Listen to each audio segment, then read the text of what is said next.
Gangbusters.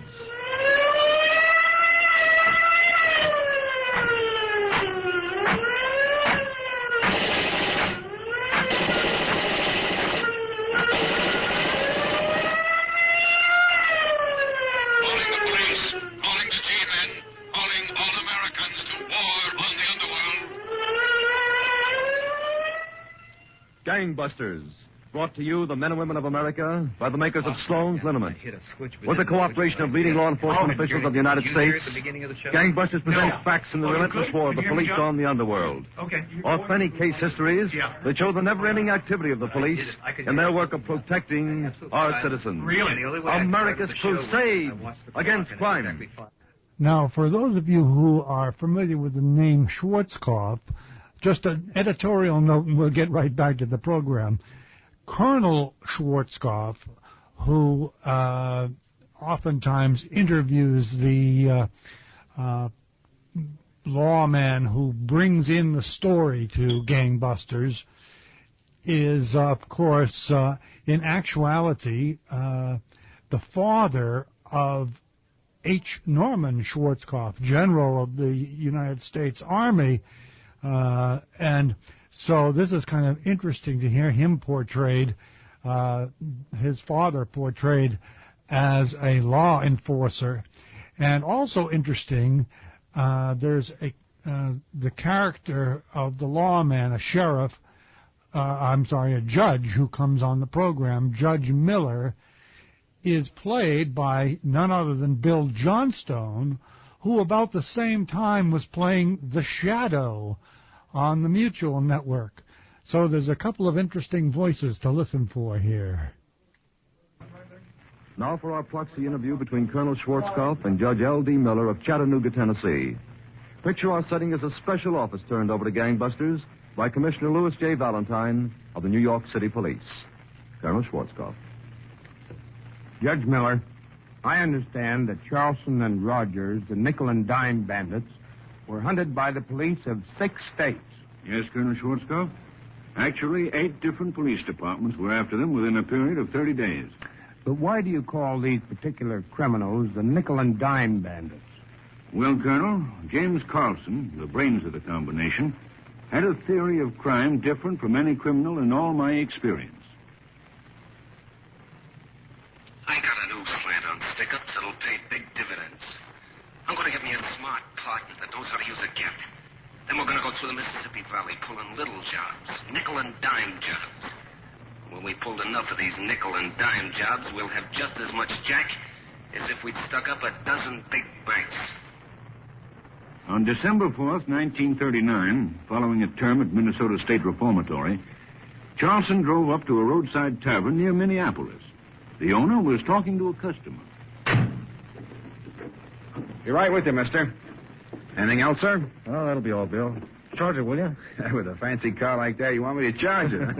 No fancy. Right behind you, pal. Turn around. What? Look out, Bill. He's got a gun. A special kind of gun, mister, with a hair trigger. Come on, both of you. Back up into that hot dog joint before I turn this cannon loose on you. I want your dough.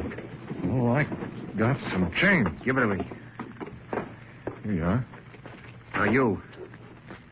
Open up that cash register. Here. $35. It's all I got. I know it ain't. Scoop out that change and stick it in my pocket. Nickels and dimes, huh? I'd like to see you for 5 minutes without that gun.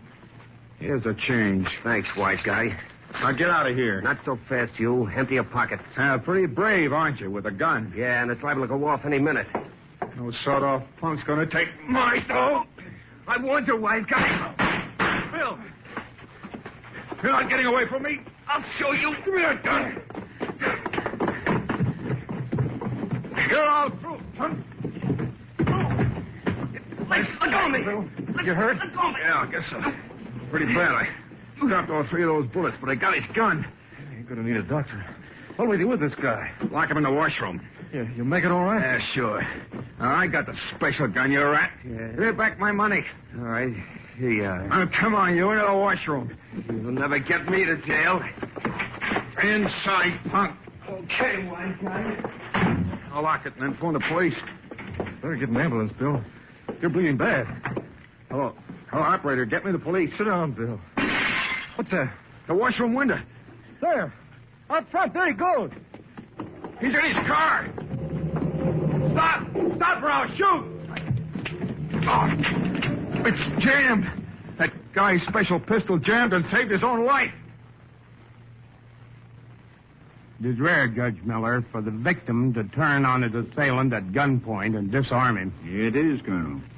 Fortunately, the wounds of the tavern owner were not serious. Johnson made a dash for Chicago, where he went into partnership with another criminal named Joe Rogers. Together, they stole a late model car and started south, blazing a trail of robberies from Illinois to Louisiana. On the night of December 17th in Blytheville, Arkansas, Charleston and Rogers committed an unusual robbery, showing a peculiar obsession. Blytheville, Arkansas, robbery. 2 men broke into a house and stole a large collection of pistols, automatics, shotguns, and rifles. Seen escaping in blue or black Dodge sedan. Notify all gun dealers to be on lookout for unusual weapons of foreign make.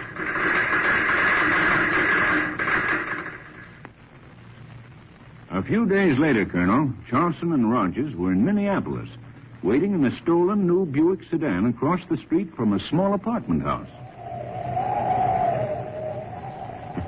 Boy, this is the life, huh, Rogers? You said it, Charleston. Cops and newspapers screaming about us from here to New Orleans. Nothing for us to do but sit back and take it easy. I'd sure like a drink right now. Yeah, so would I. Wish that baby of yours would hurry up. It's only 10 past 11. I told her to sneak out at 15:15. She made up her mind to come with us? Hope so. You know me, Rogers. Wine, woman, and song. Yeah, I know. But when are we going to quit this small-time stuff and go after something big? Like what? Banks. Forget it, Rogers. Knock over a bank and every cop in the state's after you. Just think of the dough we could pick up in banks. All we've been getting to places you pick is chicken feed. Nothing but nickels and dimes. There's nothing you can't buy with nickels and dimes, Rogers. If you got enough of them. Sure, but we could... There's no buts to it. It adds up, see?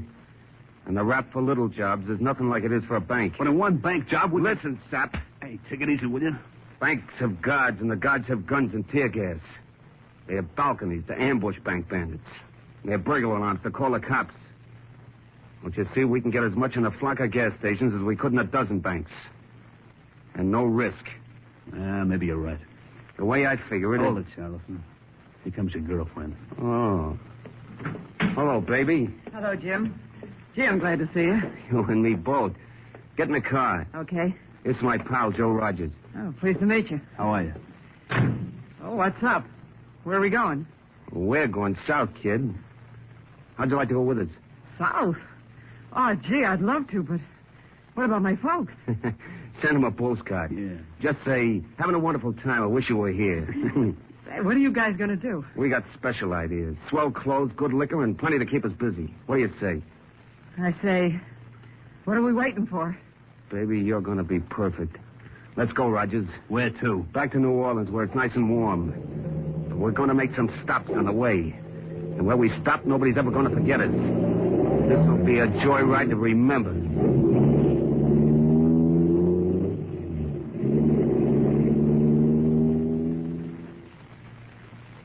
That was near midnight, Colonel, on December 21st, 1939. 3 days later, Chief C.R. Bryan of the Chattanooga, Tennessee Police was sitting in his office when Police Captain Homer Edmondson walked in with a message in his hand. Good morning, Captain. Good morning, Chief Bryan. This just came in on the teletype. Thought you'd like to look at it. From Sweetwater, huh? Yes, sir. Arrest 2 men wanted here for robbery of roadside cafe this morning, 3 a.m. One man about 20, weight 150, blue eyes, light hair. The other one, older, weight about 140, dark hair, slender. Both bandits wearing leather jackets. That's a pretty complete description, Chief. These bandits took $60 in currency, cigarettes, liquor, and a large amount of nickels and dimes. They're heavily armed. Large amount of nickels and dimes. That sounds familiar. You're right, Captain. This is the 6th report in the last few days that used those exact words. Yes, and each report was near Chattanooga. Have you broadcast this message to the patrol cars? Yes, sir. Right after it came in. Send it out again, Captain. This is the first good description we've had of those men. If they try anything here, I want every man on the force to be waiting for them. Right, Chief. Wait a second. Chief Barnsby. Send some cops over quick, Chief. I've just been robbed. Who's this? Jack Parker. I got a filling station at Main and Watkins. I just opened up 10 minutes ago, and 2 guys walked in and... Hold on a minute. Captain, there's been a holdup over at Main and Watkins, a filling station. Send a patrol car over there right away. Right away, Chief. Go ahead, Mr. Parker. What happened? These 2 guys walked in, Chief. They both wore leather jackets. They had 4 guns between them, and they cleaned out the cash register. How much they get? $7. Almost all small change. Nickels and dimes, huh? Well, I know it don't sound like much, Chief, but it's a lot to me. Mr. Parker, I don't care if it was 7 cents or $7 million. If these bandits are the men I think they are, they're going to try to pull some more jobs like this here in Chattanooga, and we're going to get them. The next afternoon, Colonel, the woman manager of a small dry goods store in Chattanooga saw 2 men, apparently customers, walking into her store. May I help you, gentlemen? Yeah, let me see some shirts. The best you got. And I want to see some socks and ties. Certainly, right over here. What size shirt, sir? 15 collar, 34 sleeve. And I want size 11 socks. Here they are. Just take your pick. That's just what we're going to do, sister. Stick 'em up. Hold up. Take it easy, sister. One peep out of you and I'll drill you. Please. Get down on the floor behind our counter. And don't move if you want to live. Yes, Pretty fancy-looking socks, pal. Get some for me. What kind of shirts you getting? Silk, the most expensive I can find. Better make it fast. Okay. These here look swell. Green silk. You ready, pal? Yeah, let's go. Hey, sister, where's your cash register? there in back of the counter. But there's only a... I know. There's only a little change. That's what they all say. How much, pal? $10 and about 5 and change. Thanks for the service, lady. We'll be sure to tell our friends about you. And remember, sister, if you move off that floor before we're out of this store, it'll be the last time you ever move. Exactly 44 minutes later, Colonel, in a Chattanooga liquor store on the other side of town. Will that be all, gentlemen? Just the 3 bottles of whiskey? No, that ain't all, mister. Reach for the ceiling. Hey, what do you want? Don't shoot him, pal. The cops might hear you get. All right? Keep them covered. And what are you going to do? I'm going to teach you not to be so nosy. That'll teach you to ask me what I want. Oh, now, please don't kick me again. Come on, pal. Let's get out of here. Get the dough. Okay. Take everything, even a small change. How much is it? Yeah, there's about $90 here. Hey, here's something else, pal. Yeah? Nice new gat for your collection. Say, not so bad. Different from any I got. Maybe I ought to try it out on this wise guy. No, please. Okay, mister, but just so you won't run after us, here's something more to remember us. But Oh. That brutal holdup was the third the nickel and dime bandits committed in the heart of Chattanooga within 24 hours, Colonel. It redoubled the efforts of the police to catch Charleston and Rogers and resulted in a gun battle that Chattanooga will long remember. Law enforcement officers within a radius of 50 miles of Chattanooga cooperated. At a special meeting of police representatives at the office of Chief C.R. Bryant, all possible angles were discussed. Fortunately, men, we have a complete description of these 2 bandits and definite identification clues. What are they, Chief Bryan? Well, first, Sussman, there's the nickel and dime angle. So anyone seen spending an unusual amount of silver is a definite suspect. Then there's the gun angle. The gun angle? It's this, Frazier. These men are crazy about guns. They take pride in them. Not just as weapons, but as items to collect. So the bandits might just show off their guns sometime without staging a holdup, huh? Particularly if they'd been drinking. And that's still another clue, Chief Bryan. The amount of liquor they consume, judging by the amount they've stolen. And the girl with them. The one that's been seen in their car. Now, we have her description. All right, Captain Edmondson. These are all valuable clues, men. And we have one other advantage. From what these bandits have said to their victims, they don't expect the police to go after them seriously. Just because the thefts have been relatively small, huh? Exactly. That gives me an idea, Chief. What is it, Edmondson? Maybe we can get these bandits through a weakness in their own system. How, Captain? Let's give these clues to every reliable citizen in the vicinity of Chattanooga. Every small storekeeper. Then when the bandits do show up again, they'll be spotted immediately. Good Yeah, idea. I get them. Yeah. Well, then it's understood every available man is to stay on duty till these bandits are behind bars. I want them in custody before somebody gets killed. Within 1 hour after that meeting, Colonel, merchants, filling station employees, liquor store proprietors, business people all over Chattanooga were planning to cooperate with the police. Cooperate with police? Listen, I'm staying right here at the store. If those bandits come back this way, I'm going to be ready for them. If those nickel and dime crooks come anywhere near me, I'm going to call the police. I'll know them if I ever see them again. I'll be glad to cooperate. I've got a score to settle with those rats, and I'd like to see them both behind bars. If they ever come into my place, I'll... Nickels and dimes, eh? I get it. If those buzzards stick their noses in my place, I'll be waiting for them. You can count on me. That night, Colonel, December 26, 1939, at the Rock Castle Roadhouse, 10 miles west of Chattanooga, the cashier, Bill Raper, was standing behind his counter. Hey, you, cashier. Yes, sir? I want a bottle of whiskey. Oh, I'm sorry, sir. We're not allowed to sell liquor in bottles, except to guests of Rock Castle. I'm a guest here. Me and my pal are in one of the cabins right next door. Oh, I beg your pardon. Sure. Here you are. That'll be $165, please. You'll have to take it and change. Change? Fistful, buddy. Here. 25, 50, $10, 20, 30, 55, 65. Right. Thank you, sir. You bet it's right.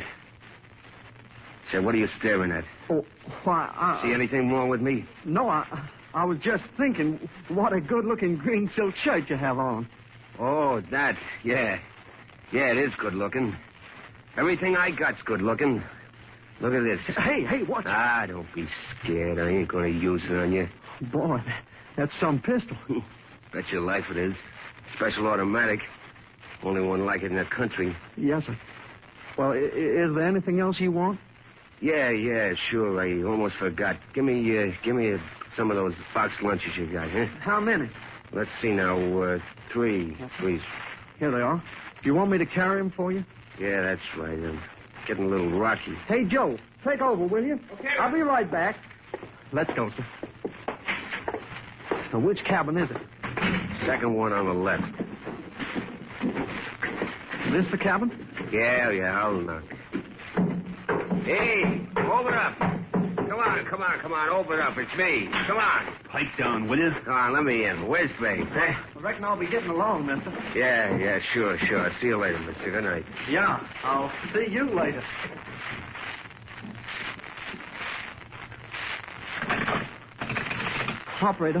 Operator, get me the police.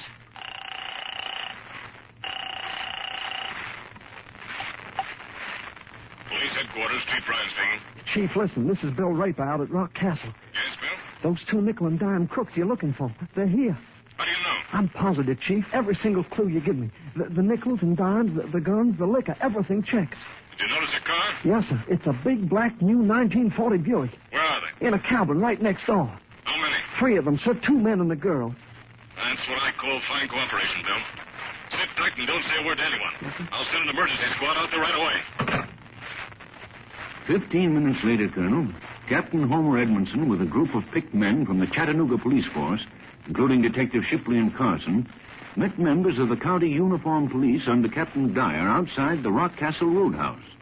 The cashier, Bill Raper, was waiting for them. Which cabin are they in, Mr. Raper? That one with the lights on, Captain Edmondson. All right, men. Sussman and Fraser, you stick with me. All right, Captain. Now, we'll go to the front of the house. Shipley, you and Carson cover the back with Captain Dyer. You got that? Right, Captain. What's our plan, Captain? Simply to close in and get those bandits. We can't start shooting till we're absolutely sure these are the men we want. But if they show the slightest resistance, open fire with riot guns immediately. Ready? Yes, sir. Let's go.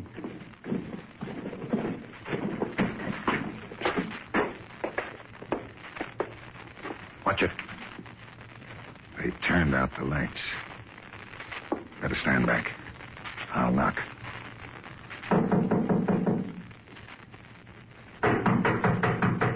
Open up. Who is it? Police. Just a minute. Hurry it up. All right, coppers, come and get it. Get back, man.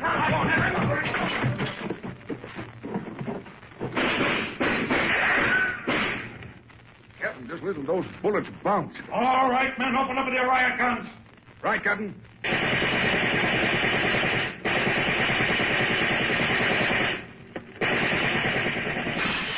Get down low, babe. Those cops are using riot guns. We'll fix them, Jimmy. I'll load your pistols. Roger. Yeah? Cover the back door. I'll cover the front. Okay, Charleston. Come on, coppers. Try and take it. You'd better give up in there. You're surrounded. We'll give up hot lead.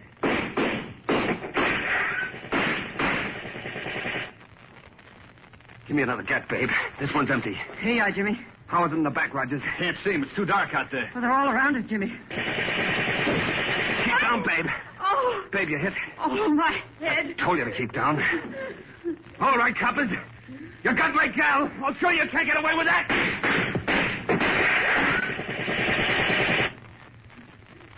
Charleston, there's a copper creeping up in the back. You cover the front, Rogers. I'll get that cop. He's coming right up to the back door. What are you going to do, Jimmy? Shut up, babe. I'm running this show. Over your hands, all three of you. I'm waiting for you, cop. Jimmy, you killed him. I'll say I killed him. I got his gun, too. Jimmy, they got Rogers. Lie down on the floor, babe. I'll get him for that. All right, coppers. I got one of you. Who's next?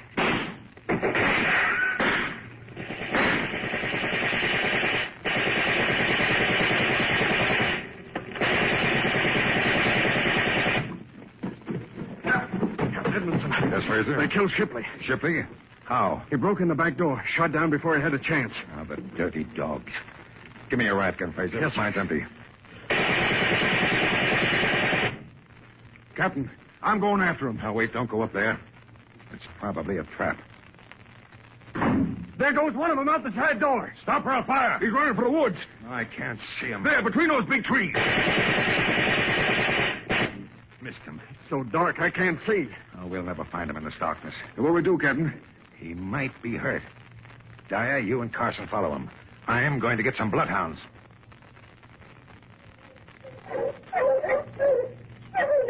What's the matter with the dogs, Captain? Why are they stopping? Too dark for them? I'm afraid they lost the trail, Fraser. What, after we've followed that bandit for almost 8 miles? It's all right, Sussman. Those bloodhounds have told me just what I want to know. That'll get you, Captain. For the last 2 miles, the bandits' trail has followed right along these railroad tracks. That's right. But now we've lost it. I can't see what that We're is. headed toward Chattanooga, not away from it. Doesn't that mean anything to you men? You mean you thought maybe the bandit would jump a freight away from Chattanooga? No, Sussman. I thought he'd head for Chattanooga, but I couldn't be sure. Now I know he's gone back to the city, where we can lay our hands on him. With one of the nickel and dime bandits, Joe Rogers, dead, Colonel, and the bandit's girlfriend in a prison hospital, the Chattanooga police combed the city for the remaining bandit, now definitely identified as James Charleston. Later that night, after visiting hundreds of rooming houses, 2 police officers, Patrolman Fraser and Sussman, climbed the stairs of a cheap rooming house an hour after midnight. What number did the landlady say, Fraser? Room 6. Yeah. It's room number 6, right up there at the head of the stairs. Yeah. Landlady said her new boarder arrived an hour ago. Have your gun ready? Bet I will, Sussman. Turn on your flashlight. I'll try the door. Right. Door's unlocked. That's lucky. Careful now. Yep. Easy. There, he's in bed. Sound asleep. Wonder if he's the guy we want. He's pretty young for a bandit. Let's make sure, Sussman. Pull down the covers. A pistol there in his right hand. And another one next to him. He's starting to wake up. Grab him. I'm with you. Look on that. I didn't do nothing. I got him, Fraser. Put the bracelets on him.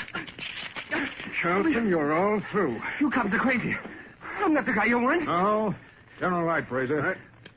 Let's see those 2 guns. That don't prove nothing, copper. I didn't kill nobody. I like guns, see? I collect them. Yeah? Well, this is one gun you never should have collected, Charleston.